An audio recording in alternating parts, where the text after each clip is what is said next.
Shalom saudara terkasih, salam jumpa bersama saya Romo Anselmus Amo MSC dalam renungan pada hari Selasa biasa pekan yang ke-10.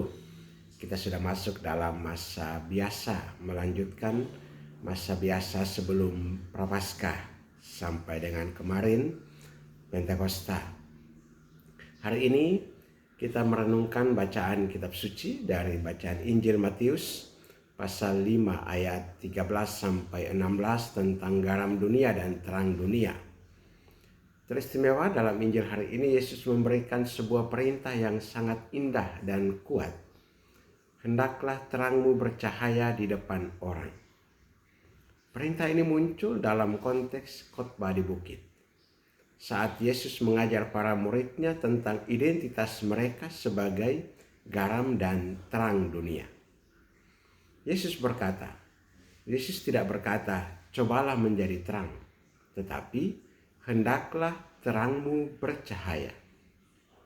Artinya terang itu sudah ada dalam diri kita, karena kita adalah murid-murid Kristus. Namun terang itu tidak boleh disembunyikan. Terang harus terlihat nyata dalam perbuatan baik, supaya orang memuliakan Bapa di sorga. Santo Yohanes Chrysostomus mengatakan, janganlah kita hanya menjadi terang bagi diri sendiri, tetapi juga bagi orang lain. Karena inilah ciri murid sejati. Ia menyinari dunia dengan perbuatan baiknya. Terang itu bukanlah soal popularitas atau pujian manusia. Yesus menegaskan bahwa perbuatan baik yang dilakukan harus mengarah pada kemuliaan Allah, bukan pada diri sendiri. Paus Benediktus ke-16 dalam Spe Salvi nomor 38 mengajarkan, terang Kristus tidak memadamkan terang kita, tetapi menyalakannya. Menjadi terang dunia berarti membawa kehadiran Allah ke dalam kehidupan orang lain melalui kasih yang nyata. Pertanyaannya adalah, bagaimana kita dalam kehidupan sehari-hari bisa menjadi terang yang bercahaya di tengah dunia?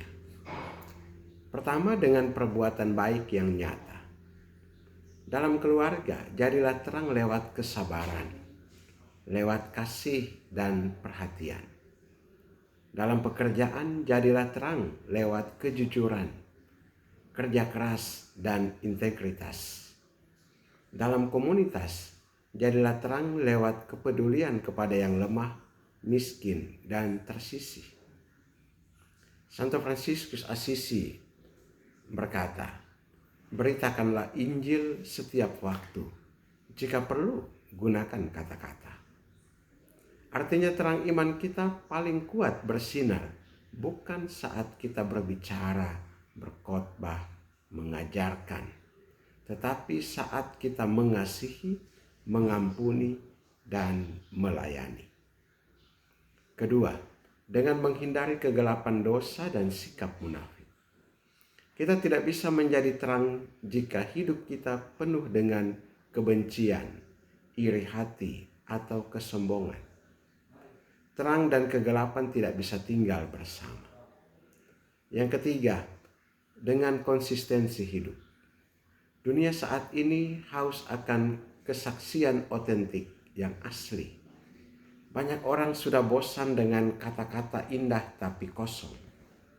Yang mereka butuhkan adalah contoh hidup yang nyata. Paus Fransiskus dalam Evangelii Gaudium mengatakan, hidup seorang Kristiani adalah sebuah misi di dunia. Kita dipanggil untuk membawa terang kepada orang lain, bahkan hanya dengan satu senyuman atau satu kata baik. Saudara-saudara terkasih, hari ini mari kita bertanya, apakah terang hidup saya sudah bercahaya? Apakah orang lain bisa melihat kebaikan saya dan memuliakan Tuhan karenanya? Maka marilah hari ini kita berani hidup sebagai terang dunia. Dengan perbuatan kasih, dengan kesetiaan dalam hal kecil, dengan hidup yang bersinar, bukan untuk diri sendiri, tapi untuk memuliakan Allah. Mari kita jadi terang yang nyata di tengah dunia yang sering gelap ini. Sebagaimana lilin yang kecil dapat mengusir kegelapan ruangan, demikian juga hidup kita yang sederhana, bila diterangi oleh kasih Kristus, akan menjadi berkat bagi dunia. Mari kita tutup renungan ini dengan doa singkat. Tuhan Yesus terang dunia, terangilah hati dan hidup kami. Jadikan kami terang bagi sesama, agar melalui hidup kami, orang lain dapat melihat kebaikan-Mu dan memuliakan nama-Mu. Amin. Berkat Allah yang mau kasih turun dan tinggal atasmu, dalam nama Bapa dan Putra dan Roh Kudus. Amin.